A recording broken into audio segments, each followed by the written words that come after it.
a preguntas más complicadas, ¿no? Que esa. Entonces, cuando te preguntan eso, pues justo es explicar que buscamos la igualdad sustantiva. Según la ONU Mujeres, en su último informe que daba en temas de igualdad, decía que en México faltan 70 años para que existan verdaderas condiciones de igualdad. Por eso hay un Instituto de las Mujeres. Por eso y por la lucha histórica que las feministas han venido haciendo, ¿no? Por esa exigencia de que existan los institutos. Y tal como decía Fabi, esta frase, ¿no? De no vamos a permitir que se den pasos atrás. Ya son espacios que están creados para justo buscar estas condiciones de igualdad y que, bueno, gracias a este movimiento feminista, pues ya se encuentra el tema de desigualdad y de discriminación hacia las mujeres en la agenda pública, en la agenda política, pero ojo, también en la agenda mediática. Y eso es importante porque al visibilizar la problemática, pues hace que se trabaje de una manera más rápida en terminarla, ¿no? Insisto, estamos en un país machista, el reto no es sencillo, pero pues la verdad es que me parece, y sobre todo las nuevas generaciones, ¿no? Están bien informadas y lo veíamos en esta marcha tan significativa, tan poderosa del 8 de marzo pasado, cuando todavía no estaba esta, estas condiciones de la pandemia, pero que pudimos salir muchas mujeres a las calles, había muchas jóvenes. Y eso de verdad es bien esperanzador, porque es como decir, pues creo que ahora hasta son más, ¿no? Platicaba yo por ahí con una feminista un poquito más grande que yo y me decía, pues la verdad es que ya como que nomás venimos a acompañarlas, ¿no? Porque traen todo el ímpetu y toda la información y todas las ganas de seguir luchando para que México sea un país con menos desigualdades. Y ya hasta ahí dejaría mi intervención. Gracias. Muchas gracias. Creo que es bien importante ir recalcando esto, ¿no? O sea, por un lado, obviamente que son espacios que nos han costado, que son espacios que se siga trabajando para no perderlos, pero también que hay un recorrido histórico para poder llegar a ellos. Uranda. Gracias, Lulu. Sí, sin duda que reflexionar, la pregunta va un poco como encaminada a las trayectorias, ¿no? Ya de entrada ahí eso implica pues tener un enfoque complejo porque las trayectorias de las mujeres son muy diversas y nos atraviesan diversas circunstancias que han facilitado o no el acceso o el inacceso a las oportunidades que hemos tenido para justamente irrumpir en los diferentes espacios o los diferentes ámbitos de nuestra vida. Entonces, me parecería que eso es importante señalarlo. No estamos todas las que tendríamos que estar, ¿no? Y cuando hablo de no estamos todas las que tendríamos que estar, pues me refiero a que las que estamos aquí, incluso las que llegamos a tocar el espacio universitario de formación, somos mujeres con privilegios que nos permiten formarnos, que nos permiten incluso las mujeres que llegamos a tener posgrados o que tenemos espacios también de toma de decisiones, pues constituyen también espacios de privilegio. Y el tema de la reflexión es justamente en este tránsito o en este reflexionar en nuestras trayectorias, es qué hacemos con esos espacios de privilegio para abrirle el espacio a otras mujeres. Y es ahí donde entra el tema de la incidencia y de la vinculación social que tiene la academia y de nuestras propias trayectorias de vida con la realidad social, porque la realidad social hace que nos posicionemos frente a lo que está pasando. Y entonces nuestras trayectorias se explican precisamente por eso, por esos posicionamientos que hacemos para decidir abrirle la brecha, aportar por trabajar y acompañar principalmente, lo han dicho mis colegas de una forma acertada, no somos portavoces, acompañamos la lucha, trabajamos desde la lucha, venimos algunas también desde abajo.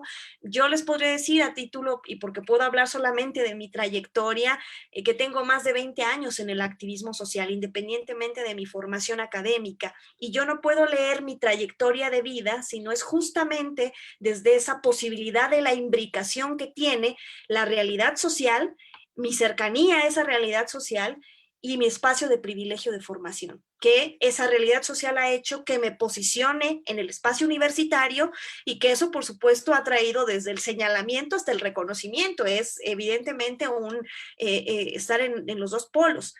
Pongo este ejemplo justamente porque las trayectorias son variadas.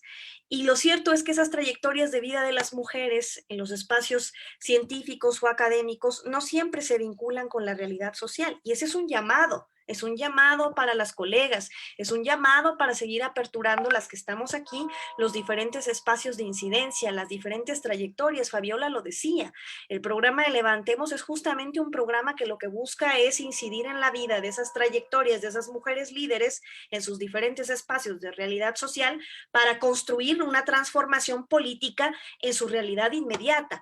Y eso habla de la necesidad de no solamente reflexionar en torno a nuestras propias historias de vida, sino cómo esa reflexión nos permite articularnos con otras.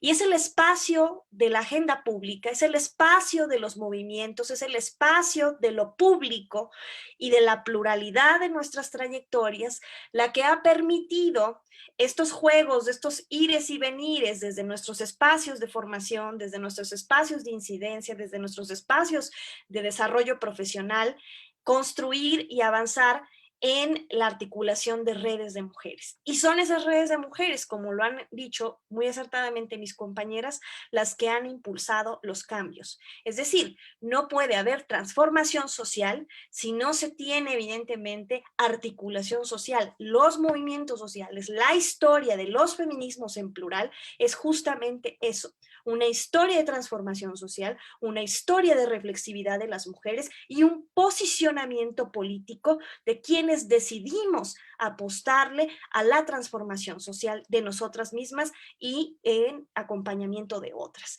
Y creo que es ahí justamente en donde tenemos que reconocer qué papel tiene la ciencia frente a esa transformación, qué juega, en este caso, por ejemplo, la formación científica y tecnológica en coadyuvancia de estos escenarios de transformación social.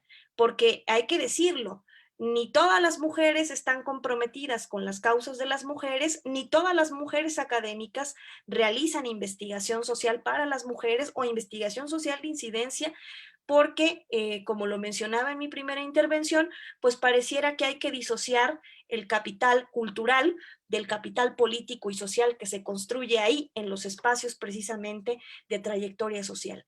Entonces, creo que la pregunta es pertinente y los ejemplos que han puesto mis colegas también lo permiten ilustrar. Si no hay incidencia, si no hay construcción histórica que permita, por ejemplo, empujar las instituciones, porque justamente retomo el ejemplo de Erika, no es gratuito que se haya nombrado a los institutos de las mujeres como instancias para el adelanto de las mujeres. Eso da cuenta de el potencial histórico que tienen, son conquistas. Una institución como el Instituto de las Mujeres es una conquista histórica para las mujeres.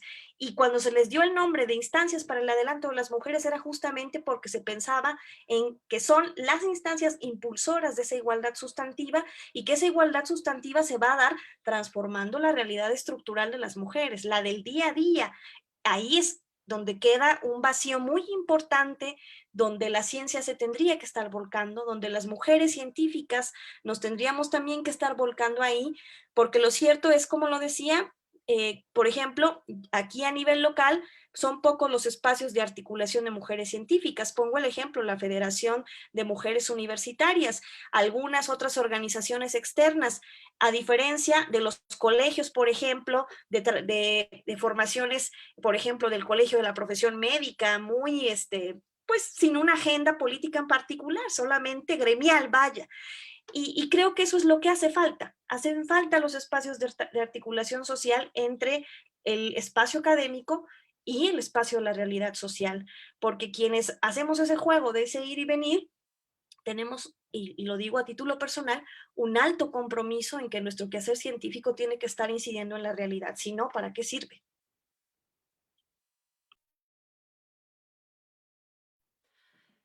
Sí, precisamente esto. Y sobre todo poner el acento a que ha implicado un reconocimiento de ustedes, de dónde están posicionadas, ¿no? Y de cuestionar el para qué, perdón por mi perro, En este sentido, creo que nos gustaría más saber acerca de cómo han vivido esta vinculación, no solamente en el espacio académico y político, sino también qué ha implicado resignificarlo a nivel personal, porque también es algo que de repente se deja de lado, ¿no? ¿Qué implicaciones tiene lo político precisamente en esta parte personal? Fabiola. Bueno, una de las implicaciones que alcanzo a identificar en el ámbito personal ha sido que en la medida en la que he avanzado más, el patriarcado se ha volcado cada vez más fuerte. Es decir, parecería como si en la medida en la que caminas vas teniendo cada vez más detractores, pero cada vez va importando un poco menos porque ves el impacto de la incidencia política en la vida. Es decir, eh, en la medida en la que eh, en la medida en la que en el ámbito personalísimo he logrado tener impactos reales de incidencia política para mí, es en la medida en la que he podido constatar cómo he logrado hacer un cambio real en la vida de muchas mujeres y de muchas niñas. Eh, es en la forma en la que luego te deja de importar lo que el patriarcado vuelca sobre ti, ¿no? Entonces, esa ha sido como una de quizá de las principales, no de las principales, pero sí de las implicaciones que puedo identificar en el llegar a la incidencia política. Pero bueno, esa es como una de las sombras, pero entre las luces hay muchísimas. Primero, porque es la incidencia política el espacio en donde alcanzas a ver la madurez de la lucha feminista y de la articulación feminista. Si no es con incidencia, a través de la incidencia política, entonces, ¿cómo? ¿No? Porque la incidencia política te obliga primero a formarte en ámbitos en donde no pensaste que era necesario. No me lo planteaba hace algunos años, hace 5 años, por ejemplo. No voy muy lejos. Hace 5 años estaba en el activismo desde una perspectiva asistencialista, por ejemplo. Profundamente importante también porque tiene su nivel de impacto, pero estaba no considerando en la necesidad hace 5 años de que la justicia tenía que plasmarse en incidencia política. Hoy que lo puedo ver con mucha claridad, entonces entiendo que uno de los impactos de la incidencia política cuando la aterrizas es que más allá de beneficiar a un solo grupo, entonces beneficias a una población mucho más amplia y le das mejores herramientas de vida para la exigencia de sus derechos y para la mejora real de sus contextos, y entonces abonas a la igualdad sustantiva. A nivel personal, la incidencia política me ha dado muchas mayores satisfacciones de lo que hubiera pensado hace varios años. Y también me ha enseñado un poco, me ha alumbrado un poco el camino de estos ámbitos en donde todavía es necesario hacer una incidencia más fuerte. Porque, por ejemplo, pienso justamente en el acceso a la justicia y en todo lo que la incidencia política necesita hacer en el ámbito del acceso a la justicia. Pienso en el acceso a la educación, en el derecho a la educación, y ahora que acabo de leer las cifras del INEGI y del Coneval, creo que incidir en estos ámbitos es fundamental, y es el impacto de la incidencia política para mí también ha sido ese alumbrar el camino de hacia dónde ir ahora, ¿no? Con mucha mayor claridad. Y en resumen, yo te diría que la incidencia política para mí, en mi ámbito personalísimo, ha sido como crecerme el castigo de de los desafíos que vas encontrando en la medida en la que he caminado un poco más, pero también la enorme satisfacción de poder ser como decía hace rato, este puente que acerca mejores herramientas de vida integralmente para mis pares. Y esa satisfacción es como lo que al final del día hace que valga la pena lo que vivo desde que me despierto. Muchas gracias, Fabiola. Para ti, Erika. Muchas gracias, Lourdes. Pues mira, como dice mi querida Fabi, retomando, es de muchas satisfacciones, ¿no? El poder hacer algo desde los lugares donde estamos, desde la sociedad civil, la academia, en este caso, desde las instituciones de gobierno. De verdad que los logros, y más en temas de avances de las mujeres, pues yo creo que los disfrutas tres veces más porque hay muchas resistencias. Un tema que les decía al principio de esta charla, ¿no? Y que sabes que cuando dices, oigan, necesitamos unidades para la igualdad de género en las dependencias, te enfrentas a un montón de retos, de descalificaciones. De verdad y ahí es cuando dices, no, pues no, necesito tener mucha fuerza y ser muy tenaz en lo que estamos buscando y tener grandes alianzas, que era justo parte de lo que decíamos también hace un momento, ¿no? A mí me tocó compartir este reto con Urenda, que entonces presidía el Consejo Consultivo y Social del IMES, que veíamos las formas, ¿no? De lograr avanzar. Entonces, cuando lo logras, bueno, pues sabes que te costó muchísimo trabajo, ¿no? Y lo disfrutas, pero también en este sentido, viviendo en esta sociedad machista, pues sabes que hay un montón de cosas por hacer, que van a seguir un montón de retos pendientes y pues que el tiempo a veces pues es corto, ¿no? Bueno, los avances que hemos logrado en el Instituto de las Mujeres ya van casi para 6 años y pudieran decir a Erika, claro que es muchísimo. No, no lo es, se los juro. Quedan muchos retos todavía por ahí, pero bueno, no nada más desde el Instituto de las Mujeres puedes aportar, ¿no? Y justo es lo que estamos viendo aquí con las colegas, que son muy, muy exitosas y siempre están incidiendo desde donde estén. Y bueno, justo es eso, ¿no? Que a donde vayas, cuando eres feminista, pues como lo dicen por ahí después, que son unos lentes que ya no te quitas, los de la perspectiva de género. Donde estés, puedes estar siempre haciendo algo para el avance de las mujeres. Y ahí dejaría yo mi intervención porque, ay, de verdad, y quiero decirlo, los ruidos luego ambientales me tienen tan de nervios porque yo digo, ¿a qué hora van a empezar aquí mis perritas con su ruido? Pero bueno, creo que me han permitido seguir con la conversación. Muchas gracias. Muchísimas gracias, Erika. No te preocupes, creo que precisamente el poder reconocer que obviamente tenemos esta parte de intimidad y que estar en espacios virtuales implica compartir nuestra intimidad sin apenarnos de ella, pues es también lo que nos está permitiendo en este momento poder compartir. Es súper bonito y súper interesante lo que nos están comentando, ¿no? Cómo en el reconocer a las demás ha habido un reconocimiento interno y un reposicionamiento, ¿no? Y este reposicionamiento y este reconocimiento conlleva más responsabilidad en esta parte por lo que dice Erika, ¿no? Uno comienza a ver con lentes de feminismo y uno comienza también, como dice Fabiola, a comprometerse para seguir construyendo. Urenda, ¿cómo ha sido para ti esta incidencia?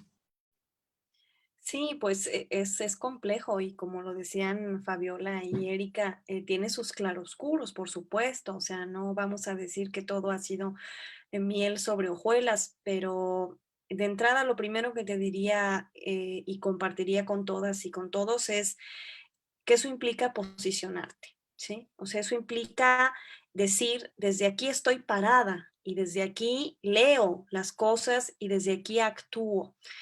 Em, en mi caso me ha permitido tener una claridad programática de hacia dónde oriento mis decisiones políticas, porque me parece que ya lo decía en su momento Kate Millett de manera muy adecuada, que cuando decía que lo personal era justamente político, pues hablaba de cómo habíamos trasladado la mirada de la perspectiva de género, y ni siquiera lo nombraba como perspectiva de género, sino el enfoque feminista, el análisis de nuestras vidas cotidianas, de nuestra vida en el espacio privado.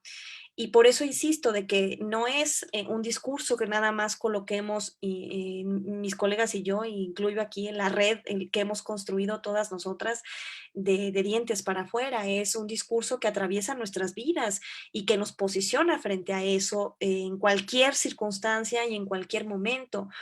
Voy a poner un ejemplo. Recuerdo cuando recién empezaron a colocarse las manifestaciones, por ejemplo, en el espacio universitario sobre las denuncias de acoso o hostigamiento y que me preguntaban, bueno, ¿tú con quién estás? ¿Con los profesores porque eres académica o estás con las estudiantes? Y mi posicionamiento fue muy claro. Estoy con las estudiantes. ¿Y qué implicó para mí el señalamiento, la persecución política dentro de los espacios universitarios? ¿Sí? Lo digo abiertamente, ahora lo puedo decir también abiertamente, pero creo que lo pongo como ejemplo porque para todas nosotras ha tenido un costo enunciar y desde ahí posicionarnos. Por eso insisto que es un claroscuro. Por supuesto que nos ha dado un conjunto de satisfacciones. Creo que la que podemos reconocer entre todas nosotras ha sido precisamente la capacidad de articular y de construir de manera conjunta con todas y las diversidades de trayectorias de las que hablaba, de experiencias de vida, agendas comunes. Con todo y ello, hemos logrado posicionar desde nuestros diferentes espacios los procesos de acompañamiento, por ejemplo, a otras mujeres víctimas.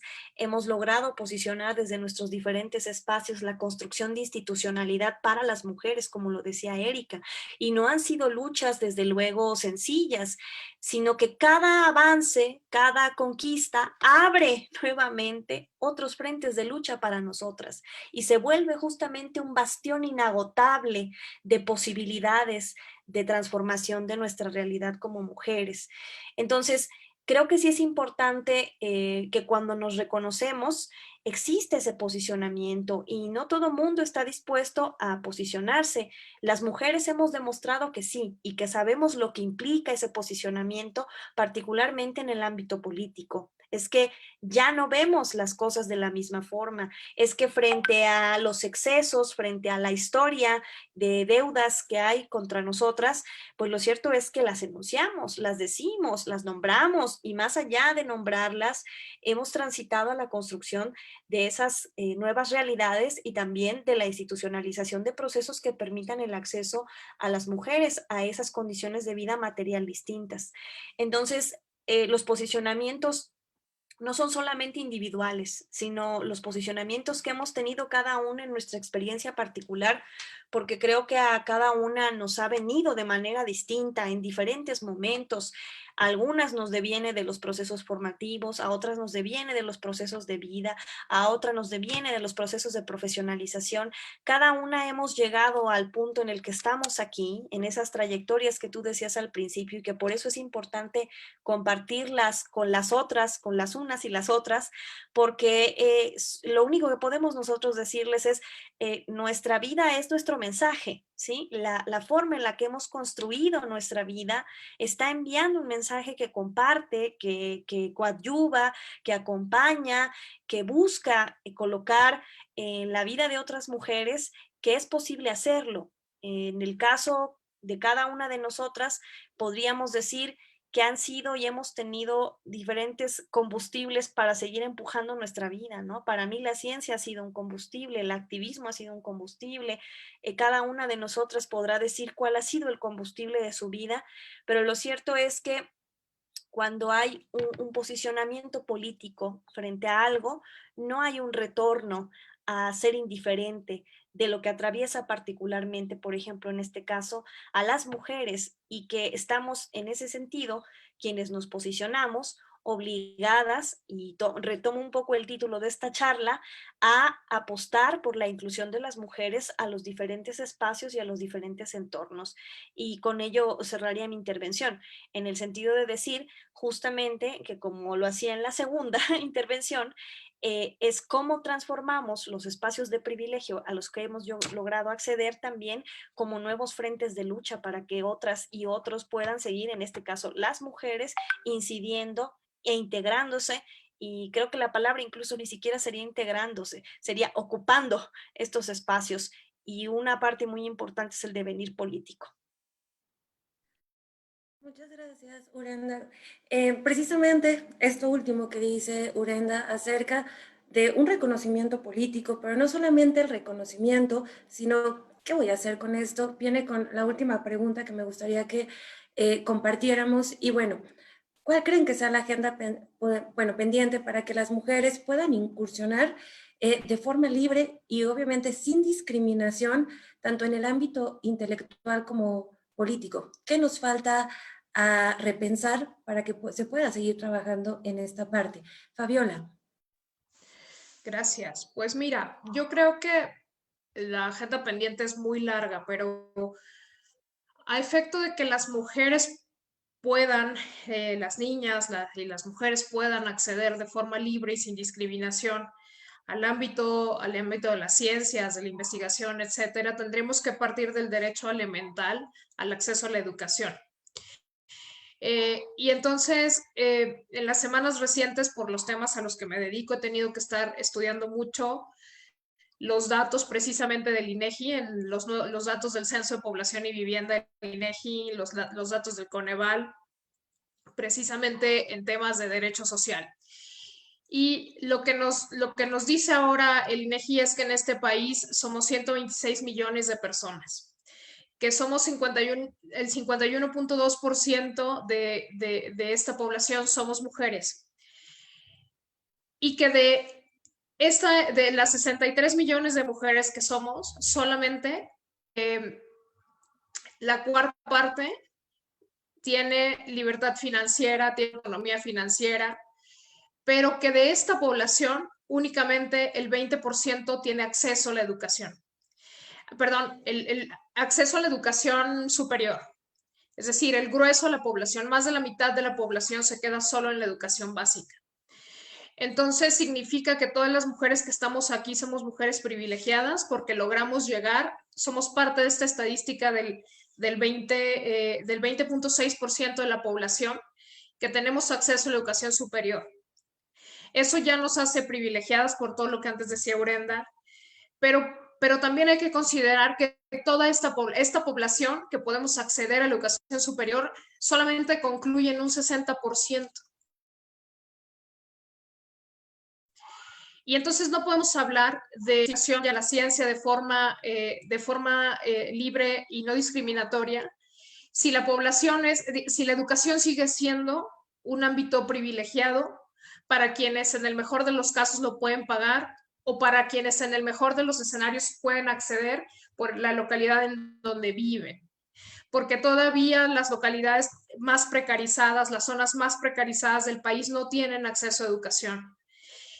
Entonces yo partiría de eso, es decir, ¿cuáles son los desafíos y qué nos falta? Pues nos falta empezar por ahí, ¿no? En entender que mientras el rezago educativo en este país y con mucha mayor fuerza para las mujeres siga siendo la asignatura pendiente, no podemos hablar de un acceso libre y no discriminatorio para todas nosotras. Entonces, desde luego, seguir avanzando quienes estamos aquí, ¿no? Quienes formamos parte de este privilegio, pero partir de lo básico, y lo básico es que todas las mujeres, que todas las niñas, que todas las personas puedan acceder a la educación para que entonces puedan elegir hacia dónde quieren seguir caminando.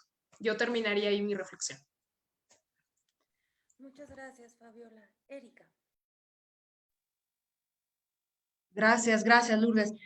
Mira, como dice Fabiola, hay muchos retos todavía, ¿no? Mucha agenda pendiente.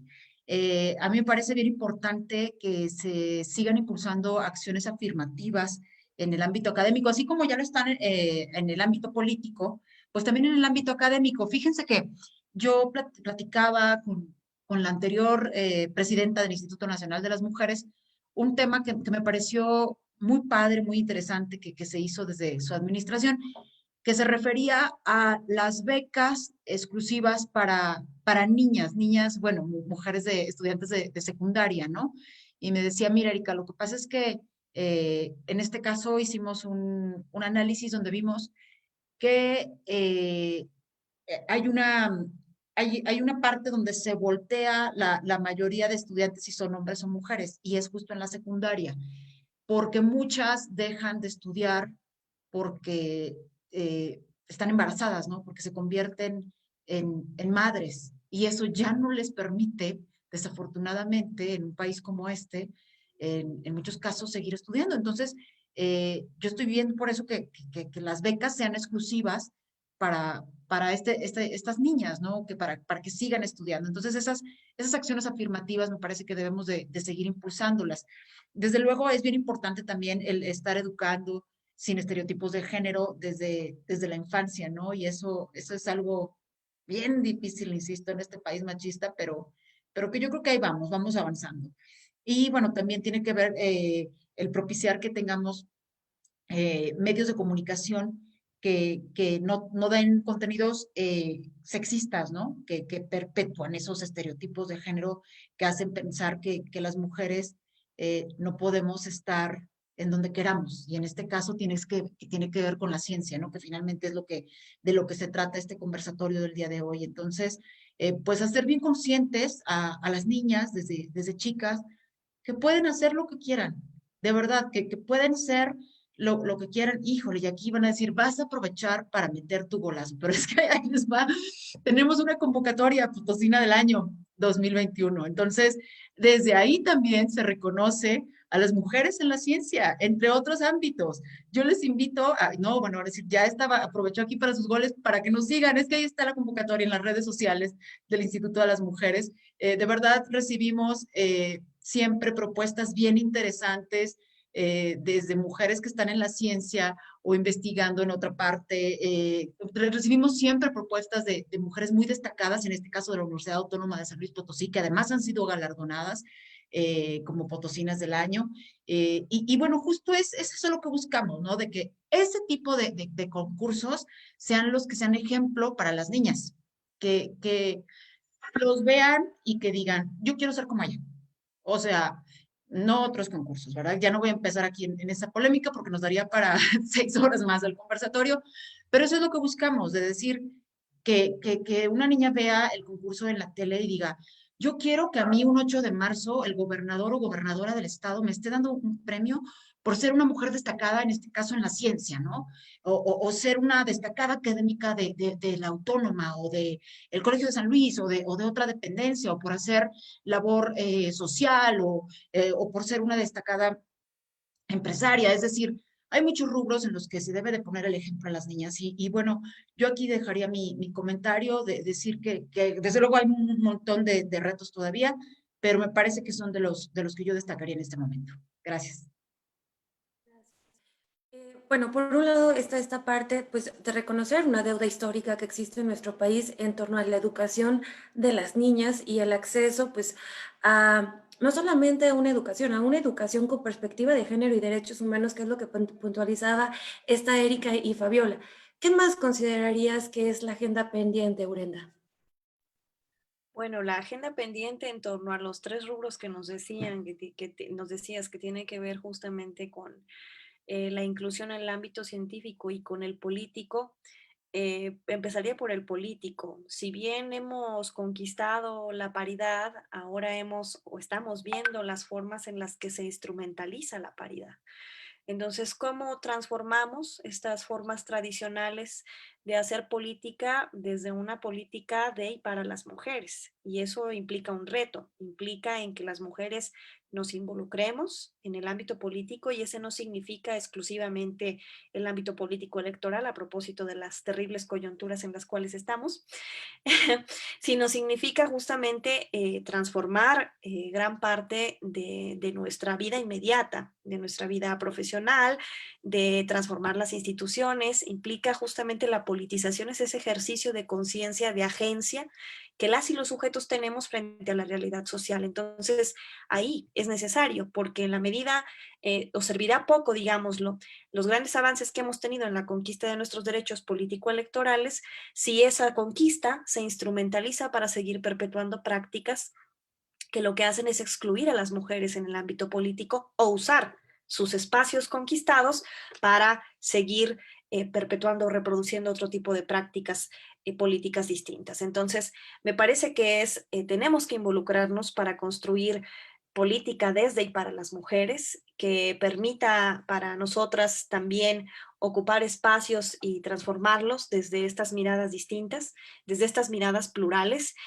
Justamente los feminismos, por ejemplo, como movimiento social, son plurales y en eso distan muchísimo de las lógicas estatales, por ejemplo, de las lógicas institucionales jerarquizadas y muy monistas, por ponerles un adjetivo científico. Y por el otro lado está justamente el espacio académico, un espacio en donde se siguen manifestando muchas diferencias muy importantes entre quienes tienen o posibilitan ser autoridades dentro de los espacios. Los indicadores que nos decía Fabiola, habría que poner ejemplo ya muy claro en el ámbito científico, ¿cuántas mujeres SNI3 tenemos en el país? ¿Cuántas mujeres SNI2 tenemos en el país? ¿No? ¿Cuántas de las mujeres que están en la academia aquí empezaron a construir sus trayectorias académicas? Muchas una vez que terminaron la crianza, o muchas teniendo que decidir si criar o no criar, o tener nada más un hijo o una hija. O sea, es decir, hay decisiones todavía que inciden de manera muy directa en la construcción de las trayectorias de las mujeres científicas. A ello habría que sumar el acercamiento temprano que deberían de tener justo las niñas y las jóvenes al ámbito científico. Pareciera que se relega, que las mujeres no obtienen acceso a estos espacios en donde se construye. Yo recordaba mucho el programa, lo digo porque a mí me marcó mi infancia, tal vez yo no estaría en el ámbito científico si no me hubiera marcado la infancia, el programa de Cosmos de Carl Sagan.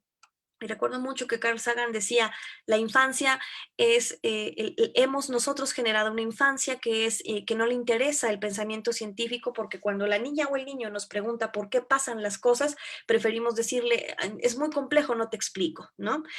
Entonces, ¿cómo hacemos para que eso complejo y eso que se tiene que explicar, lo acerquemos a las niñas, a las jóvenes, que tengan esa apertura de que el saber científico no es un dominio específicamente masculino y que es un dominio que merece entrar al campo y particularmente a la vida de las mujeres, porque cuando hemos entrado ahí, y lo digo nada más como ejemplo, la teoría feminista vino a cambiar toda la teoría científica social, toda.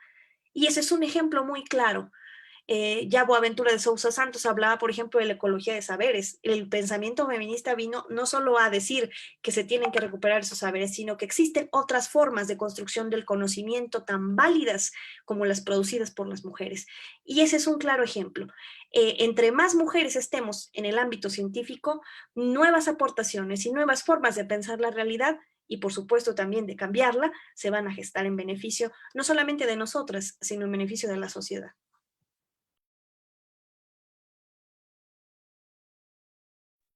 Muchísimas gracias, Urenda.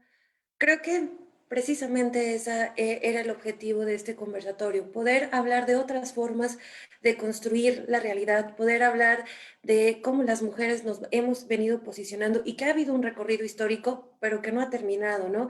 Y el hecho de que nosotras estamos aquí conectadas, pues también nos habla de una serie de privilegios y de un compromiso social que nos obliga a retribuir. No sé, Jessica, si quieras decir algo. No, yo lo que estoy segura es que cada vez que escucho a mis colegas me quedo más enamorada de todo lo que saben, con más ganas de seguirlas escuchando. De verdad las admiro muchísimo, por eso es que las invitamos al conversatorio. Creo que sus perspectivas les abren un panorama inmenso a nuestras estudiantes, a la gente que está conectada fuera de la Facultad de Enfermería, y creo que estas reflexiones que hoy nos han compartido son definitivamente necesarias para redireccionar, ¿no? El día de hoy veo muchas felicitaciones a las mujeres científicas, felicidades, y las mujeres científicas aceptando las felicitaciones. Yo creo que es más bien una oportunidad de reflexionar sobre el camino andado, pero también detenernos a repensar cuáles son esos obstáculos, esos retos que todavía enfrentamos, porque si no los hacemos conscientes nosotras, que nos toca trabajarlo en este momento, no les vamos a abrir brecha a quienes vienen atrás, ¿no? A las niñas y a las jóvenes que quieren andar este camino también, y ojalá a ellas les cueste mucho menos trabajo, mucho menos decisiones, pues de las que luego se arrepiente uno. Ahorita que decía Urenda, pensar que una como mujer tiene que replantearse en términos reproductivos a partir del proyecto profesional que una tiene, ¿no? O sea, ¿quieres llegar al SNI? No tengas hijos. O ten solamente un hijo, y no es así, no tendría por qué ser así, ¿no? No dejar que las instituciones se inmiscuyan en nuestras decisiones reproductivas. Todavía es muy lamentable ver que a las estudiantes del doctorado o a las estudiantes de maestría les preguntan si se piensan embarazar, o si ya tienen un hijo, 2 hijos, ¿quién les va a cuidar a los niños cuando los compañeros varones no les hacemos esas preguntas? Entonces creo que hay camino todavía por andar.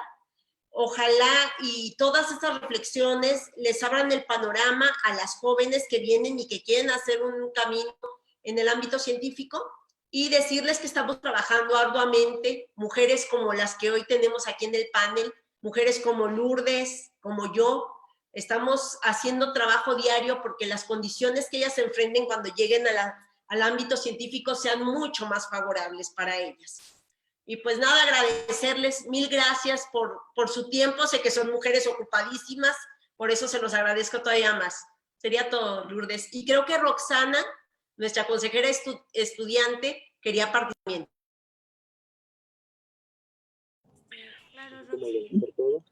Sí, bueno, antes que nada, la verdad, agradecer. A mí también me llenan muchísimo estas charlas. La verdad es que, pues, wow, me quedé impresionada. Y pues, no sé, recordar y recalcar mucho lo que ustedes ya han mencionado, que es eso de ir formando esas redes. Yo siempre digo, y siempre que tengo una charla sobre, no sé, feminismo, activismo, investigación, sobre todo, yo digo, agradezco muchísimo a aquellas mujeres que me abrieron este camino, ¿no? O sea, que me dieron ese derecho al voto, que me dieron esa oportunidad de estar donde yo estoy, que me dieron la oportunidad de ahorita ser una representación estudiantil. O sea, la verdad se los agradezco, y completamente a mí me corresponde continuar con esto, ¿no? O sea, a mí me corresponde seguir buscando esas oportunidades y dejarles esas brechas abiertas a los que vienen. Entonces, la verdad estoy muy contenta, muy emocionada, me siento como si esa llamita que está dentro de mí sigue creciendo, se sigue encendiendo con este tipo de charlas, con estos comentarios. Y la verdad es que agradecerles, porque pues ahora sí que ustedes ya llevan un poquito de camino más avanzado y nosotros ahí vamos. Cada día, la verdad es que como ya lo mencionan, son retos, retos que vivimos pues día a día y que tenemos que vencer y que estamos venciendo, ¿no? Estamos pisando fuerte y nos estamos parando donde nos corresponde, porque muchas veces esos lugares nos corresponden. Entonces, estamos ahí. Y pues la verdad, les vuelvo a decir, me encuentro muy emocionada, les agradezco muchísimo, y pues, no sé, de verdad, me dejan sin palabras y con muchas dudas y, o sea, muchas cosas por seguir buscando, seguir investigando y sí, seguir incluyéndonos en esto, participar, ser partícipes de esto. No podemos solamente dejarlo en lo que está sucediendo, tenemos que ser parte de ello, tenemos voz y pues hay que hacerla notar, ¿no? Claro, muchas gracias, Rox. No sé si alguna de ustedes quisiera agregar algo más. No, de solo agradecer nuevamente mucho la invitación de la doctora Jessica. Gracias, Lourdes, y a quienes nos acompañaron en este conversatorio. Pues muchísimas gracias por su tiempo también. Y como siempre, toda mi admiración a mi muy querida Urenda, a Eri, a Jessica. Que también parte de construir estas alianzas ha tenido que ver con justo reconocernos mujeres fuertes, donde nos admiramos mutuamente y nos lo decimos porque también de eso va a construirnos entre nosotras mismas. Entonces, muchísimas gracias a todas. Yo también, bueno, gracias, solo darles las gracias. Estuvo padrísima la charla, ojalá que nos inviten nuevamente. Insisto, un honor para mí compartir con mi querida Fabi Urenda, amigas de verdad, aliadas además, y que hemos caminado juntas y que hemos luchado muchas batallas juntas, que estoy segura que vamos a seguir haciéndolo. Y bueno, también decirle a Roxana que nuestras esperanzas están justo en ustedes, en las nuevas generaciones. Nosotros, bueno, en mi caso yo soy más grande que Fabiola y que Urenda, pero bueno, de verdad, yo te veo a ti y digo, ay, esa niña podría ser mi hija y podría echarle todas las ganas del mundo y me esperanza mucho escucharte. Entonces, decirles eso y ya, mi último anuncio, ya saben, no me iba a ir sin decirles que ahí está la convocatoria Potosina del año, que si conocen alguna mujer destacada en la ciencia, en este caso, o en cualquier ámbito, por favor visiten nuestra página, Instituto de las Mujeres del Estado de San Luis Potosí, y muchas gracias, que tengan muy bonita tarde. Gracias. Yo igual agradezco mucho la invitación, particularmente porque sé que se genera con los esfuerzos también de otras mujeres y creo que es muy satisfactorio cuando nos correspondemos mutuamente todas. Y ya lo decían mis colegas y amigas, que creo que lo más importante de todo es justo el reconocer las trayectorias de todas, ¿no? Creo que todas hemos caminado de forma distinta nuestra vida, pero todas tenemos mucho que aportar también a esta realidad social y creo que el compromiso es que a quienes vienen, pues que sepan ustedes que aquí vamos a estar también para acompañarlas. Muchas gracias. Muchísimas gracias a Urenda, Fabiola, Erika por permitirnos compartir con ustedes. Gracias a Jessica y a Roxana por la parte de coordinación. Y bueno, como ya lo hemos recalcado, es un privilegio escucharlas. Sí o sí se evidencia la necesidad de tener estos espacios de construcción. Y como dijo Roxana, ¿no? Si el conversatorio logró como sembrar esa semillita de duda que se estén cuestionando, ya la llevamos de gane. Y bueno, con esto terminaríamos el día de hoy. A nombre del director de la facultad, les agradece su participación en las primeras jornadas. Muchas gracias a las personas que se conectaron con nosotros vía Zoom y vía Facebook. Y pues sería todo. Muchísimas gracias. Adiós. Adiós, gracias a todas. Haremos llegar sus constancias a sus correos. Gracias. Adiós.